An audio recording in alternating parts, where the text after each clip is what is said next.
Hello, everyone, and welcome. Thank you for joining us today. I'm Olga Makarova, Marketing Manager here at Coface, and I'll be guiding you through today's session. Today, we're focusing on compliance screening and how to identify compliance risks before they cost you. And we are joined by our expert speakers, Felipe Naubrand, our Coface Go-to-Market Director, and Alex Tame, Senior Partner Manager at London Stock Exchange Group. Together, they walk you through how Coface business information analysis screening insights work together in practice with a live walkthrough and concrete examples of what good screening looks like.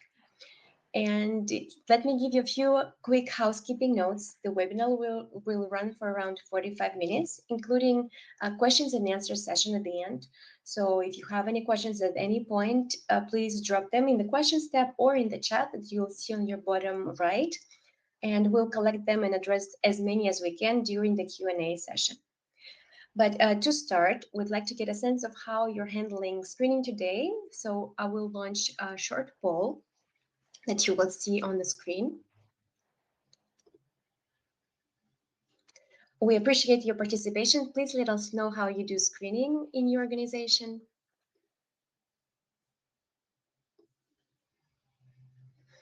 Let's just wait a couple of seconds to collect the results while we're waiting for everyone to join. Okay, I see that around 40% of our audience are doing mostly manual checks, and some of you are using third-party solutions or basic screening lists. Okay, perfect. And another very short poll for you, just to understand where you stand with Coface Business Information Services.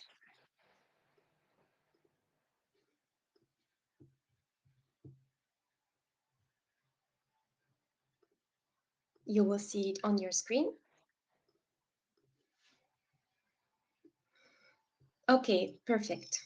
Thank you so much for your participation. And with that, I'll give the floor to Felipe, and the floor is yours. Thank you very much for that. Welcome, everyone. Good morning, good afternoon for some of you that are with us from APAC.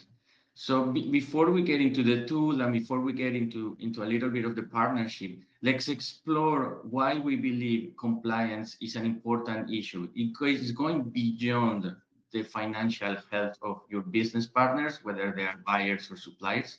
And this is becoming a day-to-day topic that is exposing businesses like your businesses, like our businesses, and we need to have the right tools to protect our businesses. As you know, the geopolitical environment keeps changing, and it's something that is hard to keep track if we don't have the right tools to be with us and accompany us through all the process. The ownership and transparency of those structures are sometimes opaque or better say, more complex on the day-to-day.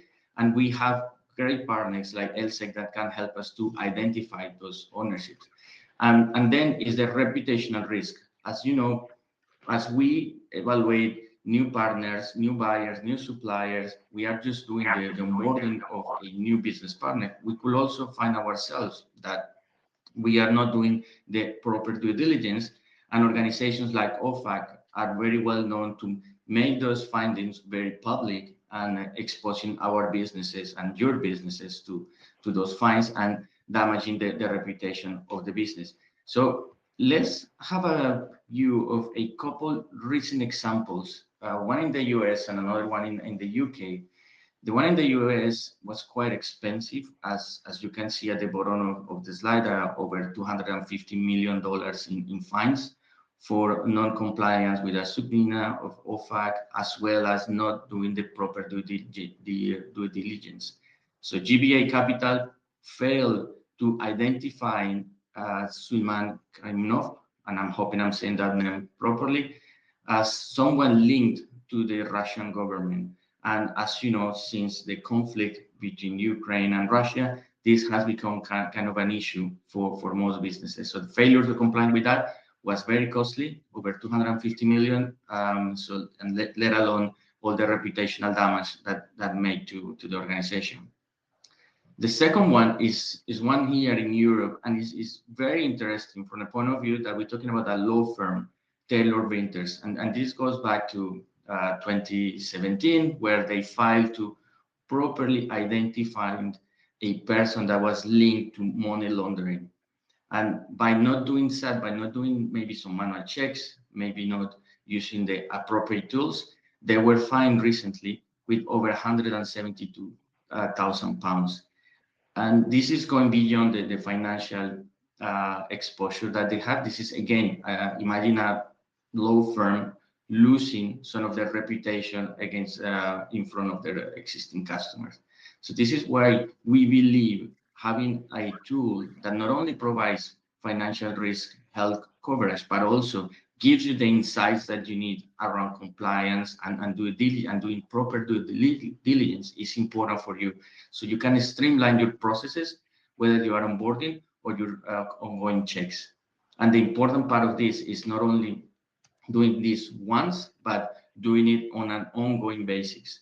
So all of you on the line, you know already Urba 360. You know our all-in-one tool where you can have global insights, sector and economical information. There's also a rich base of integrations with other systems. And we use and leverage all of our trade credit insurance information to provide you best-in-class financial risk information. However, with the add-on of the compliance screening, you could have all that into a single system where you can have access to the financial risk into Urba 360. And we will see a little bit later how that gets you into World Check One from LSEG, where you can see all the insights around the due diligence that your businesses need to be protected with. This not only helps you to do much more better informed decisions, but also to streamline your processes. We will see that into the live example, but also the important part for your businesses that are doing cross-border deals. You can have an scale and secure and an scalable system that can protect your business no matter which date or the on time, because we are looking to you monitoring your businesses on an ongoing basis. And with that in mind, I'm going to hand over to Alex Stein from our LSEG partner, who is going to take us through all the benefits and what is in for you and how can you benefit from this solution today. Alex, over to you. Thanks, Felipe. Good morning and good afternoon, everyone. Great to be here with you guys. Looking forward to just taking you through some of the features and give you some information about the World Check platform. I'm just having it. There we go. So I think one of the pieces that we want to talk about today is around how, hang on one second, I'm sorry, I'm just confusing my slides ever so slightly, but I'm back. Okay, so I guess first question is around what we get with compliance screening, what you're getting from the World Check database, because we're talking about how these two strong platforms are going to work together. What I want to do quickly is just give you an overview of what World Check contains and why it's a really strong tool and powerful tool for you to be using in your compliance screening purposes. You can see from this slide here that we've got the core sets of data that's collected in line with the complex inclusion criteria and guidelines aligned to anti-money laundering, know your customer, counter-terrorist financing, and anti-bribery and corruption legislation. So inclusion, thing to remember here, because I'm going to talk to you about how comprehensive and how inclusive the database is. But it's important to remember that it's limited by design. That is, it's an adverse database. So if there is a company or an individual that has a profile in our database, it's because there is some aspect around them that means that they represent an elevated level of risk, be that criminality or a role, etc. So that's a key thing to remember. And also, as I go through, it's not about having everything. We do have that, but it's about having the things that you're going to need in your processes while you're able to filter down to just the profiles that you're looking to screen against. So that said, you can see top left in that little group of 6 there, sanctions coverage. We're all very familiar with sanctions, the OFAC, EU, UN, HMT. So we cover 300 different sanction lists from around the world. The coverage is subject to an ISAE 3000 audit of major sanctions on an annual basis to cover the processes in which we update and create those. We have a specialist team dedicated to cover all sanction lists, dedicated also to quality control, and we are updating them 24/7, 365. So we're constantly looking to get any update that comes from a regulator into our content absolutely as quickly as possible. The records in our database, this includes all of them, are deduplicated. So that means should you discover Felipe is a well-known terrorist, when you search against him, you might see him appear on many sanction lists, OFAC, UN, EU, as well as national lists. So the practical experience would be hitting Felipe multiple times, so getting multiple hits against him. Our database is deduplicated, so we have one single unique profile of Felipe, and we've got all of the lists that he appears on in that profile. So it makes it easier. You're going to have less what we call false positives. So you're getting to the true profile you're looking for much more quickly. So the records are tagged with official keywords, and we've got pretty much we're updating on a super regular basis, as I mentioned. The other key thing to mention here is that, as well as those explicit sanctions, is we have implicit or narrative sanctions.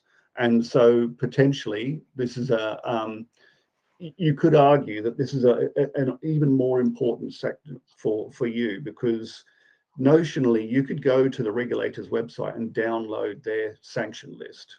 It wouldn't be easy or efficient or particularly effective, but you can definitely just get that content. It's free and available. Implicit sanctions, as some people will be aware, are when a sanction applies, when a sanctions order, listing, or regulation extends sanctions to an entity or individual who's not sanctioned by name, but via a narrative statement. That's a confusing sentence, but what it means is that any entity that is owned 50% or more by sanctioned entities then becomes sanctioned. Now, the key point there is that, as it implies, because it isn't explicitly sanctioned, there's no list. There's no official list where that company might appear. So what LSEG has done is we have put a dedicated team to identifying companies that would fall under that regulation. And when I talk about that, I'm talking about the OFAC 50% rule, the CATSA, Combating America's Adversaries Act, the EU equivalent of the 50% rule. We're covering huge amounts of content in that. And we're doing the research and the ultimate beneficial ownership research to identify those companies that are listed under implicit sanctions. This is proprietary content. It's not something that you can just download from somewhere. It is something that we're constantly working on to update. So really one of the standout content pieces of the database. Moving on, PEPs and RCAs, that's politically exposed persons and relatives and close associates, really significant network. So they make up about 44% of the database. The database is about 6 million profiles. It includes state-owned entities and state-invested entities. So state-owned being where a government owns 50% or more of a company, and state-invested where it's 10 to 50%. And where we have the directors of those companies included in the database as well. We have law enforcement, which is your Interpol, Department of Justice, regulatory, local and national enforcement bodies like the FBI. So we've got a number there. And then we have, as I mentioned, regulatory enforcement, such as the Financial Crime Authority list as well, over 400 lists on that. And then the last batch in the corner here, and one of the most significant, is adverse media. So adverse media are sort of the names of individuals and entities who've been reported in credible, reputable media sources. So where they've been accused, charged, or convicted formally for a range of crimes under the FA, a Financial Action Task Force. And what that means is it's anybody any company or any individual who may have been named or charged to do with a predicate crime that might be supporting something like terrorist financing, drug trafficking, money laundering, a range of financial crimes. That's a really key piece of the data set. So having told you what we've got and what we do in that database piece, why don't we just skip across and talk about why we would recommend you use it. As I mentioned, comprehensive risk coverage. It goes beyond the sanction lists. We cover financial crime, PEPs, human rights. There's a whole range of in content there. We have over 500 researchers across 240 countries who are fluent in 70 languages. That ensures deep, localized insights. And when we talk about having fluent speakers, it's really key because a lot of the information we get comes from non-English language press. And it's only if you're a native speaker that you can really pick up the nuance and the detail and depth of content that can be found in those. We have strict quality controlled inclusion criteria. So we have over 50,000 new records a month added. We update 80,000 records. We also, in accordance with our content definition guide, we remove certain records every month because they may no longer meet our retention guidelines. We use, as well as those 500 researchers, we use a lot of AI-powered tools to help them build out and work efficiently to bring this content, make sure that the quality control is really effective. We have the PEPs and network screening that we talk about. As you'll see when we do a demo in a little while, so a politically exposed person, so anybody in a position of significant responsibility, public responsibility, that could be government officials, politicians, law enforcement, charities, non-governmental organizations, members of the judiciary. So none of these people necessarily are criminals, but they do represent a higher level of risk. There's a higher level of sort of bribery or corruption risk associated with those individuals. And necessarily, we have to include their relatives, their close associates, their business associates, because this is where it's really going to be, because any self-respecting person involving in some corruption-related activity is not going to go into a bank or set up an entity themselves. A lot of the time, they're using family members or business associates to get things done. And associates, they're working in activities. You'll see when you do look into this that there's a lot of associations between businessmen doing doing these activities, and you can see that in the sanctions profiles where you see their networks associate between related companies. So a really key piece there. And another strong point is that it's highly structured. And what we mean by that is there's over 30 fields that we use. It's not just the name of an individual. That's not going to necessarily get you far, but we have so many secondary identifiers that we research extensively to make each profile as rich as possible, because it's the secondary identifiers, the additional pieces of information like country of residence, gender, date of birth, location. There are a whole range of fields that we include to try and ensure that you're getting all of the information you need from that profile so that you can rule them out or rule them in. So a really key piece around sort of the efficiency and effectiveness model there. So moving on, use cases. There's a fairly chunky texty panel there that basically talks about the different use cases that we have. And I've got a non-standard photo of what was a well-known football player to talk through as well. And I think it illustrates some of the challenges that people face in industry and what we need to be thinking about during risk. So using compliance screening insights, you can screen clients, transactions, payments, suppliers, agents, intermediaries, vessels, and other third parties and securities, and more. Those are the key ones. You can do that at the time of onboarding. You can do it on a continuous basis. You can do it during transactions, and you're doing that in order to identify possible explicit or implicitly sanctioned entities, as we discussed, the PEPs and relatives that we talked about, entities or individuals that are listed or wanted by law or regulatory enforcement agencies, and people or entities about whom there is reliable, relevant, and material adverse media. So that's when we think there might be potential for predicate crimes. And again, these aren't just red flags. It's basically giving you information in order to make an informed decision around whether you can or want to work with this individual. So in the photo, you can see that a picture of a guy called Rafa Marquez, and keen soccer fans or football fans amongst you would know that he was the captain of Mexico's soccer team some years ago. Unfortunately, he was also sanctioned as an individual because he was associated with some Mexican crime cartels, drug cartels.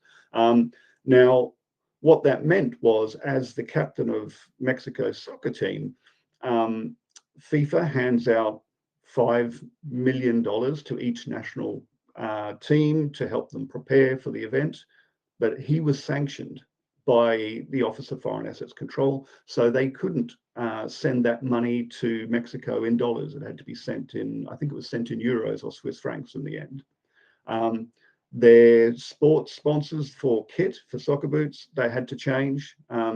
They moved from Nike eventually and went to, I think, a European-based company. He couldn't fly, the team couldn't fly on an airline that was owned in part or full in America. So no dollar denominations could be working because it was the Office of Foreign Assets Control. And here's the point. If you think about every aspect of that individual and the kit that he had and the supplies that the interactions that he had day to day, nothing could be in US dollars, or those offering it or supplying that kit or equipment or service would be subject potentially to fines or penalties from the Office of Foreign Assets Control.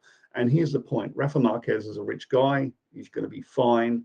But every company that was supplying things to him, they were the ones who were at risk. They were the ones who needed to be aware of this kind of concern. And so doing effective due diligence enabled them to identify him, the entities associated with him, and ensure that they weren't going to be sort of exposed to those kind of penalties. And it's something for us all to think about.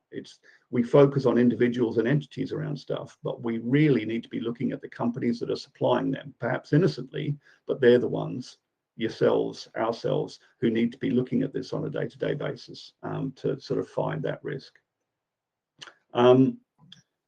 Felipe, I think we were going to move towards a potential real-life example to sort of walk through for folks to see what it is we're talking about, having given that background. Yeah, absolutely. So we've been showing a lot of the, let's say, some of the theory behind how LSEG has been collecting this information, why we as Coface and LSEG decided to go into this partnership to offer best-in-class insights from a financial and from a compliance point of view. But now let's see how this really works once you access Urba and how that links back to LSEG's platform. So let me share my screen and let me get into my Urba platform. Here we go. So once I share my screen, I hope, isn't it? Yes. So you probably just need to pick the, there we go. Yeah, thank you, Alex. So once you go into your Urba platform, we're gonna look here for a company in India, so we make it a little bit more interesting for yourselves. This is another result. So in Urba, as you know, you will get Sorry, different Felipe, results. I think the screen Yes. is not displayed. It's not moving. Okay. It's white. Really? Hold on. Let me restart again the sharing the screen. I can complete. Let's do that.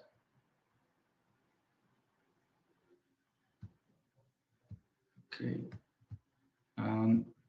Now it should be coming up, I hope. Yep. Can you see Yes. my Urba? Okay. Yes. Okay.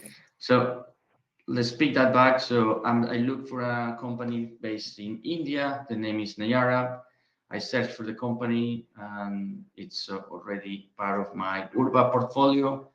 So I'm just gonna quick look into the company. Here it is, and I want to see what the financial risk profile of this company is.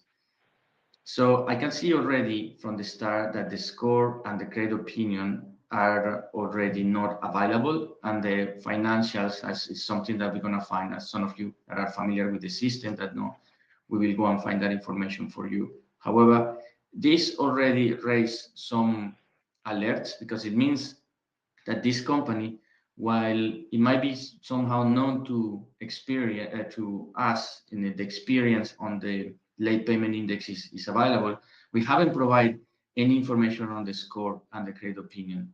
So we can go deep dive into some of the high level information we have here. But let's go into the LSEG platform, into WorldCheck One, and see how is the risk profile of this company from a compliance point of view. So what I'm gonna do is gonna hit the SSO button at the bottom of my screen, and I'm gonna hand over to Alex, who is gonna take us through the whole process in WorldCheck One. So Alex, over to you, please. Thanks, Felipe. So hopefully you can see my screen now and the WorldCheck interface. Is that coming up? Yep, great Yeah, stuff. you can see it. So you'll have, Felipe's hit that link. It'll have popped in seamlessly into the WorldCheck database now. And so you can see the user interface that we have here. I think that company was Nayara Energy Limited. And we'll pop that in the search screen. And we've got an exact match for it. You can see that's come up there. Now, there's a fair bit of content on the screen, and I'll walk quickly through what we have here. So before I go into the full profile for Nayara Energy, you can see that the match strength is really high. We have a variable tolerance for the fuzzy search algorithm that we use. So you can select it as fairly tolerant, which means it'll accept like transposition names or errors, or you can go for something that's very exact. And the match strength based on what I entered is 100% pretty much. You can see that this has been listed as other bodies, so there are some other regulatory bodies involved. There are politically exposed persons involved. There is some special interest categories involved, so there are some criminality there, and this S refers to sanctions. And we have the WorldCheck ID and the data was entered. If I click through now to Nayara, you can see their full profile here, and there's the basic information, who they are, what their background is, ownership, and so on. And then we can really start to scroll through the different tabs on this content here to see more about them. So further information gives us the background of when they were added, why they were added, what the updates that our team have made. And this content can be a really significant sort of piece of text if they're one of those richer, well-known ones, but they give you the context and color behind why a profile might be listed. We have aliases, and actually it's not super common to have a lot of aliases for an entity, but Nayara definitely have some. So again, these would be coming back returned as part of your search. So if they were operating near you under a different name, you'd still be able to return that. Next tab has the keywords, the WorldCheck keywords that we've used to list them, and you can see the different sanctions lists that they've been added to. There's Austria, Luxembourg, Germany, the EU sanctions are on there. There's a real grab bag, including sort of a number of sort of European entities. Now, some of the really interesting stuff when you're searching against an entity are the connections and relationships. And when we talked about PEPs and their relatives and close associates, we have the equivalent for entities as well. And you can see here that there is a good number of entities, companies, and individuals who are listed. Now, the one that's going to draw your eye is Rosneft. You know, they've been in sort of some sanctions-related media lately.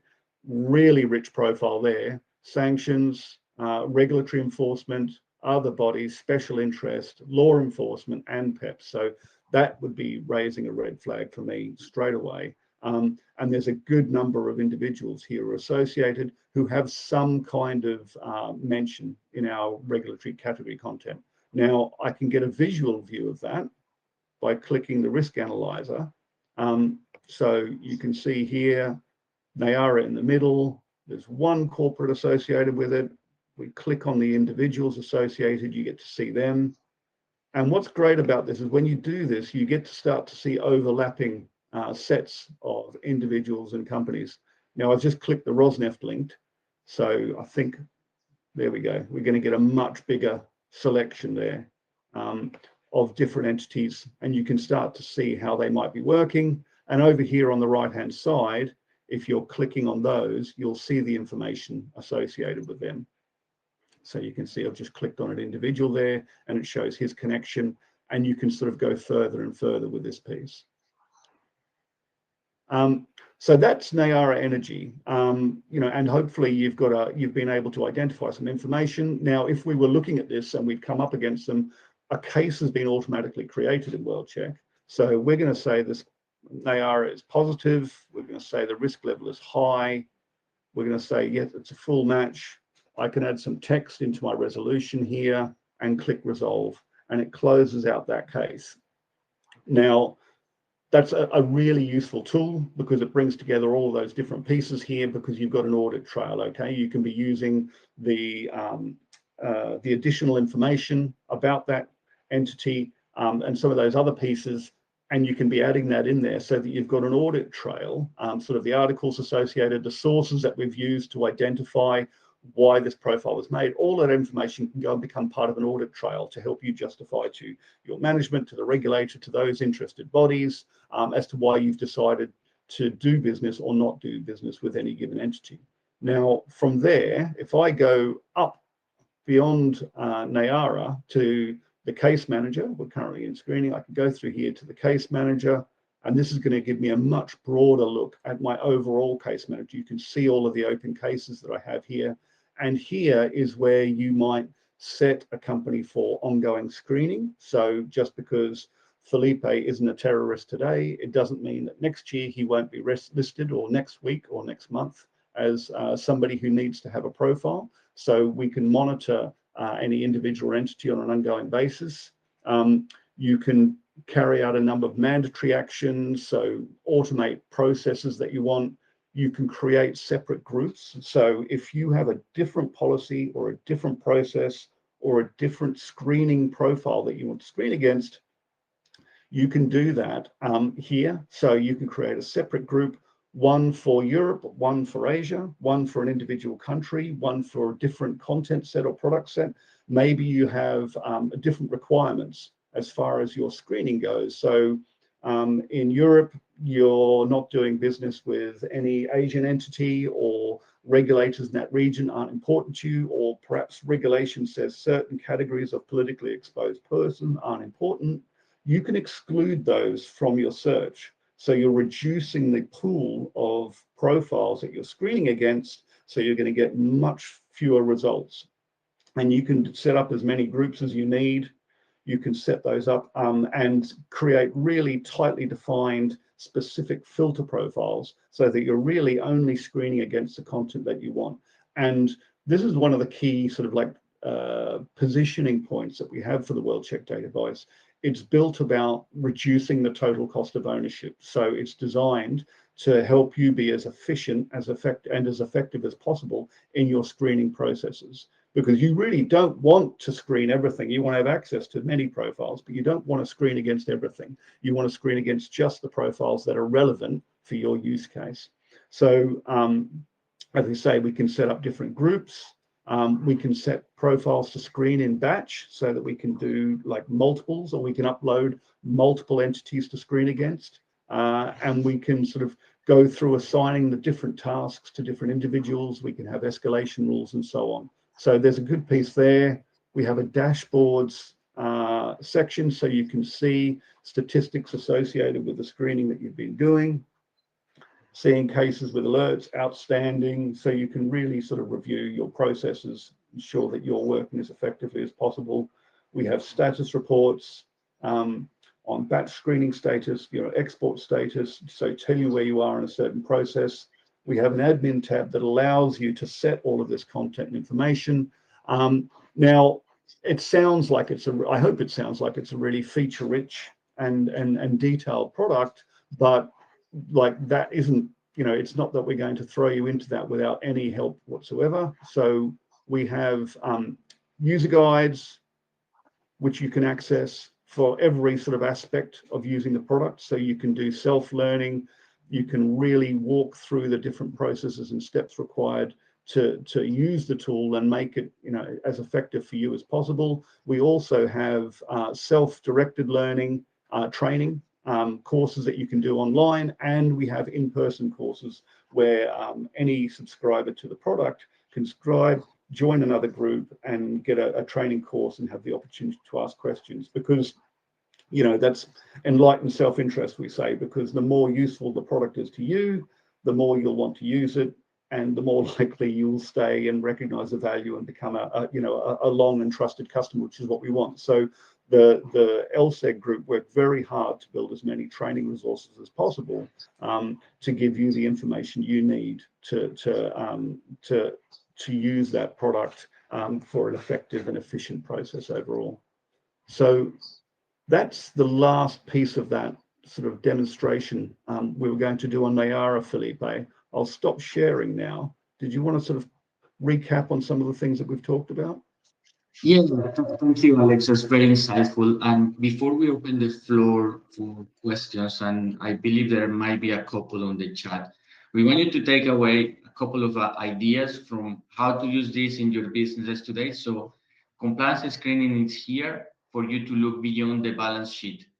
So let's not stop only at looking at the financial health of our business partner, but just go beyond with the compliance screening. Combining the two of them will give you a very powerful set of informations and tools that you can use on your day-to-day business to make more accurate decisions. Ownership is not just the name of the company, it goes beyond that, it goes also into the shareholders and the different associations of those shareholders with other organizations. So that's why LSEG is helping us to bring those insights into the platform. Ongoing monitoring is super important, and we at Coface use it ourselves, because you see how geopolitical events change rapidly, and it's hard to keep track of everything that is ongoing.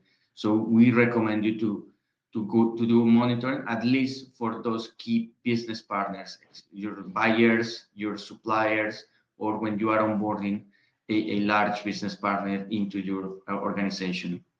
And joining up data tools like the ones that we just show you that's going to give you that edge into how you go to market, how you benefit from these different tools to streamline your processes and all the services that you provide on the day-to-day. So we wanted to take that away with you. I believe that we want to share this presentation with you. So we now can open the floor to questions, Olga. Yes, thank you so much, Felipe and Alex, for this walkthrough. It's time for our Q&A session, and we already have a couple of questions in the questions tab and in the chat. Please feel free to send us some more, and I'm gonna publish the first question that we have in the questions tab. Oh, sorry, publishing is not available, but there's a question from Martin who is asking, does adverse media rely on rumors? How trustful is information in that section? So that was adverse. Yeah, absolutely. And so adverse media relies on rumors, did you say? Yeah. So great question, really good. And that was why when I talked about adverse media in our talks, we talked about reputable, creditable information. We only use reputable sources. We do not build profiles on chats, social media, rumor or accusation. That is a category of information, and profiles could be built on that, but that's not a category we use to build our profiles. We need multiple sources. They have to be reputable, they have to be creditable. And like it would be easy to build many profiles based on rumor and accusation, but that's not something we choose to do, because we have to stand by this content. Sometimes the individuals and entities that are listed in the database are not happy about that. And so, as you would imagine, and, litigation is not unheard of. People are often complaining. but we need to stand by the quality of the data in there, and we need to be able to defend it. So we use reputable sources whenever we use that to help us create a profile. So we don't use rumor. Perfect. Thank you, Alex. There's a question from Monica who's asking about the ID number, whether it's included to ensure that the correct company is displayed or the individual. Great. I mean, for the WorldCheck database, I'm jumping in again. Great question. And I probably should have shown that when I did the demo. We have, I think, over 25 different kinds of ID types, from, for individuals, passport number, national ID number, national insurance number. There are many of them. And, we might have a RICS code or a DUNS number or an LEI. All of those things are included. We gather as much of that identifying information as possible. And usually multiple of those. So great question, Monica. Thank you. Okay, we have a following question. Whether Coface customers have access to the courses for WorldCheck 1? If Yeah, you're subscribed, absolutely. sorry, go on, Felipe. Right. Yeah, sorry. Yeah, absolutely. So once you get access to the platform via your Urba 360 subscription, you will have access to all of the information on the WorldCheck One platform. Onboarding, you won't be alone doing the onboarding, plus all the different materials. Okay, perfect. There's a question from Serena. What are the most common risks companies miss when they rely on basic sanctions lists? Great question. And so I think I went on at length about implied sanctions, right? So generally there's coverage and the implied sanctions piece. And when I say coverage, we cover over 300 national lists from 200 different jurisdictions. So there's that comprehensive nature. That's the one thing.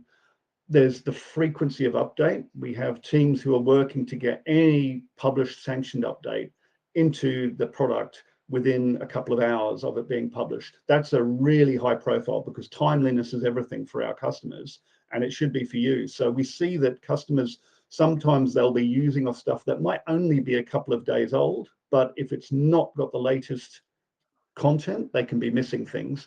And then there's that whole implied sanctions piece where we're talking about narrative sanctions. Really the process of researching companies that might be implicated in a narrative sanction is really burdensome. It's really hard. And what we've noticed is that companies that have been listed, they're over the 50% threshold because Olga owns 25%, Felipe owns 20%, and I own 10%. We're over the threshold. We're sanctioned individuals. So the company that we own is now sanctioned by implication. It'll appear in our database. So Felipe will divest 10% or 15%. So he drops under the threshold. But you would want to know that as a customer or somebody researching that. So we keep that information and we keep that in there. So we are constantly updating the ownership structure of those narrative sanction profiles to keep them in there. So lengthy answer, I apologize for that. But yeah, coverage in total, number of lists, the timeliness of the updates, and the implied sanctions content are the three main things I would say that people struggle with if they're not using a product like WorldCheck. Perfect. Thank you, Alex. And a question from Erno, who's asking how to identify identical named persons from each other. Yeah, so false positives, as we call them, they are the biggest pain point, right? So, WorldCheck has over 10,000 customers. They started originally in the banking sector. And if you can think of that, a bank might have 20 million customers. They're throwing those 20 million names at our 6 million profiles. Dealing with false positives is the biggest pain point. So the way to do that is what I mentioned about secondary identifiers. So you're using dates of birth, location, country of